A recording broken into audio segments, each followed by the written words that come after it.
What's up, Vikings fans? Welcome back to another edition of Viking Spin. I'm your host, Jason, and we are coming at you right now here on Sunday night before the draft. We're doing our official draft preview here, and we're going to go over some of the correlations between top 30 visits that the Vikings get and who they actually wind up drafting.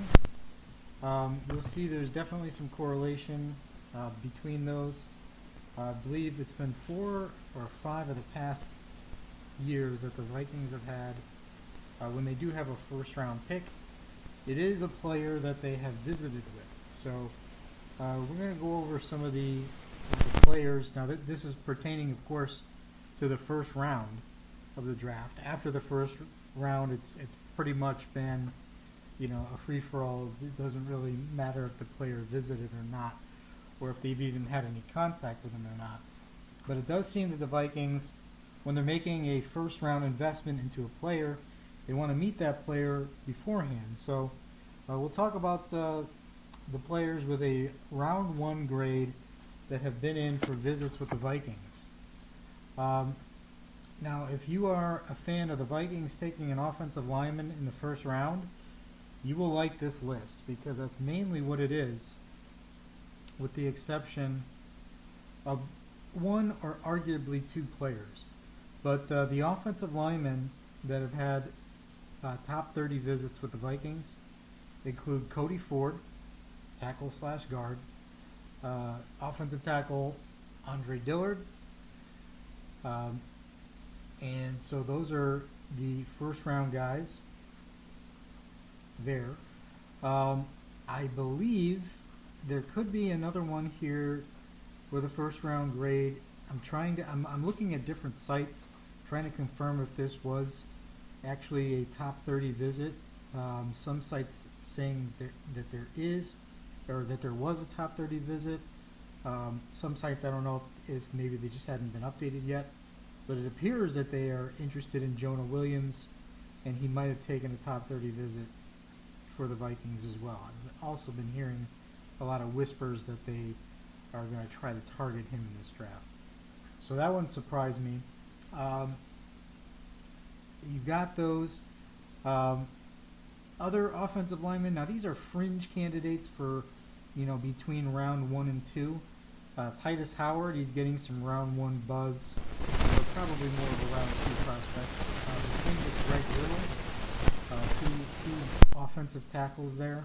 And the same with Caleb McGarry, who's also been in the round 1/round 2 conversation. So there's 6 big names on the offensive line. Now the other players that have a first round grade that are not offensive linemen that they've had in for a visit, it's tight end Noah Fant, and the other one who's borderline is defensive tackle Jeffrey Simmons. He's got a lot of issues off the field with him, which are probably going to hurt his draft stock.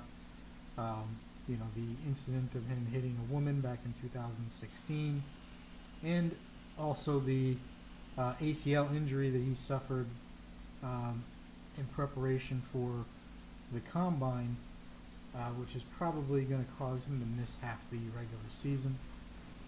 But they did their due diligence on him as well. But there's definitely a theme of offensive linemen in the first round and maybe the second round.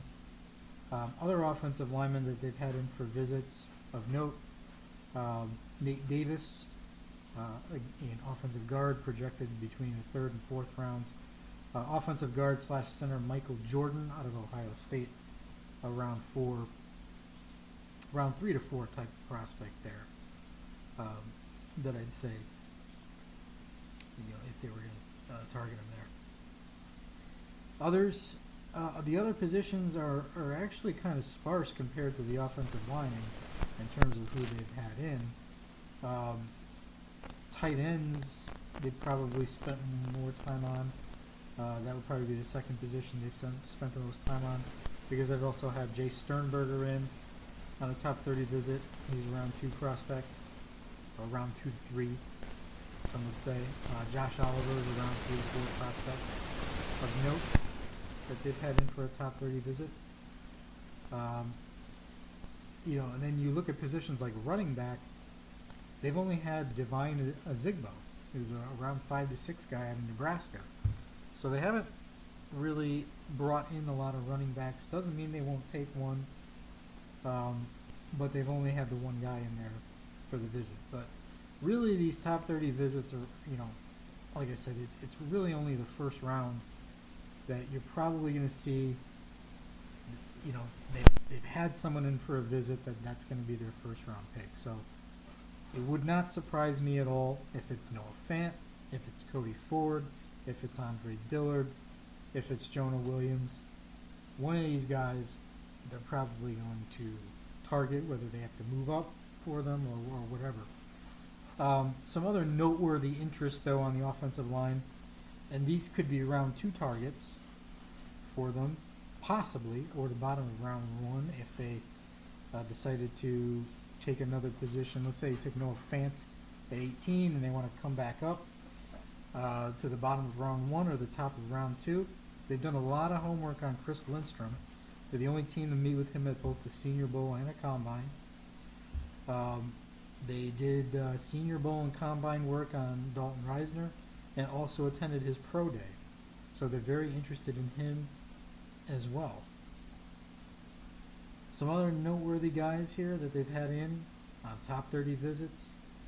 As far as defensive backs, the highest rated guys for cornerback, Isaiah Johnson.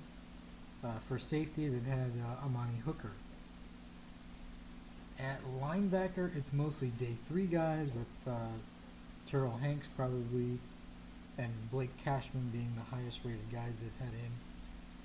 Cashman was, of course, a local visit, so he doesn't count towards the top 30 count.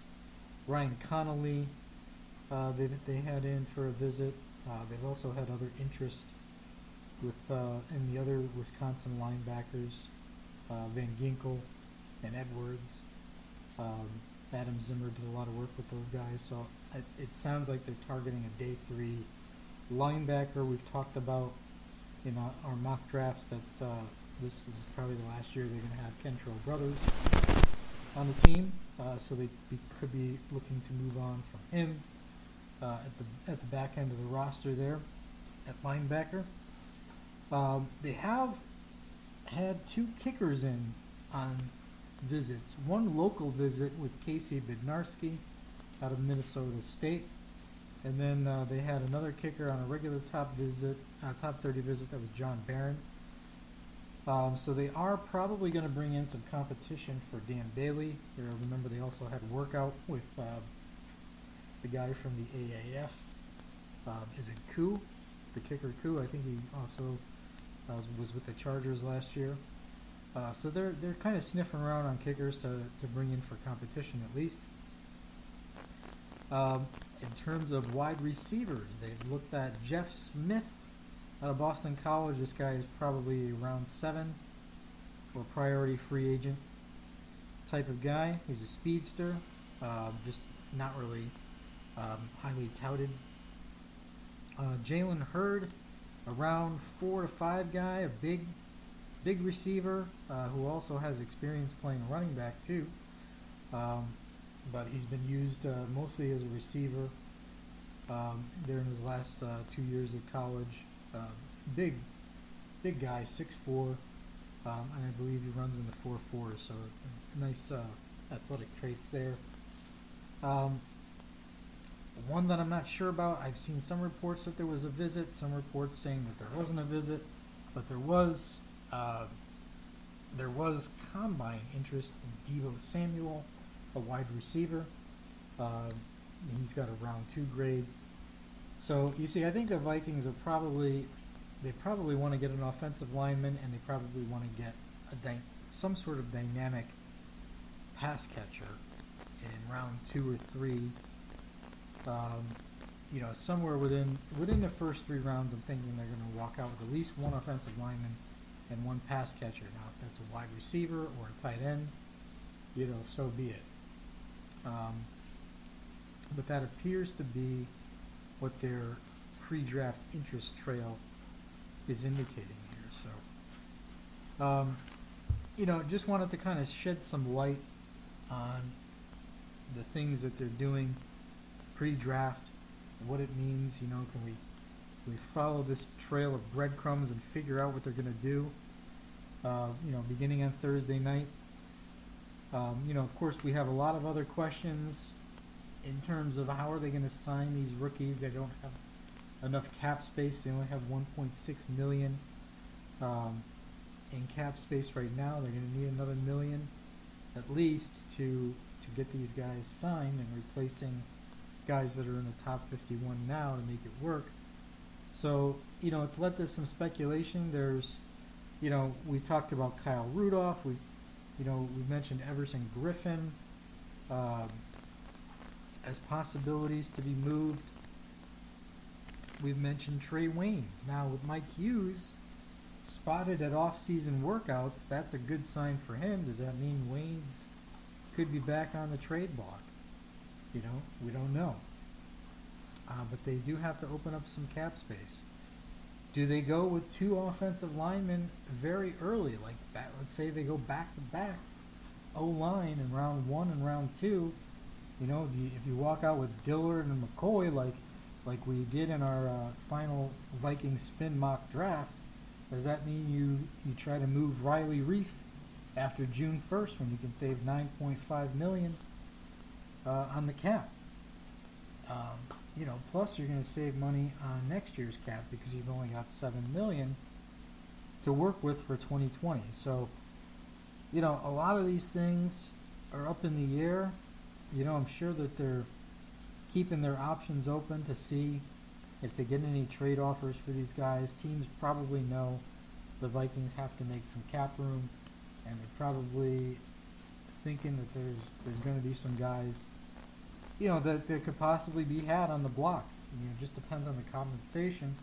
I mean, the Vikings can keep all those guys that I mentioned: Rudolph, Griffin, Reif, Waynes. You can keep them all for 2019, but other guys are going to have to go. So I mean, if you draft an offensive tackle, but you're still going to start Riley Reif, does that mean that Rashad Hill goes? Do you really need Sean Mannion if he doesn't beat out, Kyle Slaughter for the backup job? I'm sure they'll find another way to make just enough cap space to get by. But, you do have to also think in terms of 2020 cap space as well. So, it'll be interesting to see who gets moved here. And then we've got to speculate too. Will the Vikings try to come away with 9 picks in this draft, 10 picks in this draft, 8 picks, 7 picks? What's Rick Spielman going to do? I think a lot of it probably depends on how the board falls. If Jonah Williams makes it to pick 15, I think they'd probably seriously, be considering trading up to go get him. If there's multiple offensive linemen still on the board, let's say that you've got your choice at 18 of Cody Ford, Dalton Reisner, Chris Lindstrom, Garrett Bradbury. Let's say that they're still all on the board, and Baltimore wants to trade up from 22.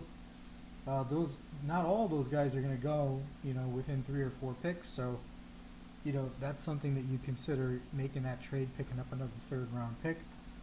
That could be well worth your while. A lot of things that they can do here, rather than just, see what you've got at 18. They could move up, they could move down.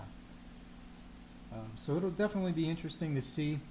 But hopefully this gives you guys more of an idea of who they're seriously looking at in terms of a 1st round pick, who they've actually met with, and seems to be the Vikings' MO to meet with people before they're going to invest a 1st round pick in them. So I thank you guys so much for tuning in to this draft preview edition of Viking Spin. Can't wait for Thursday night.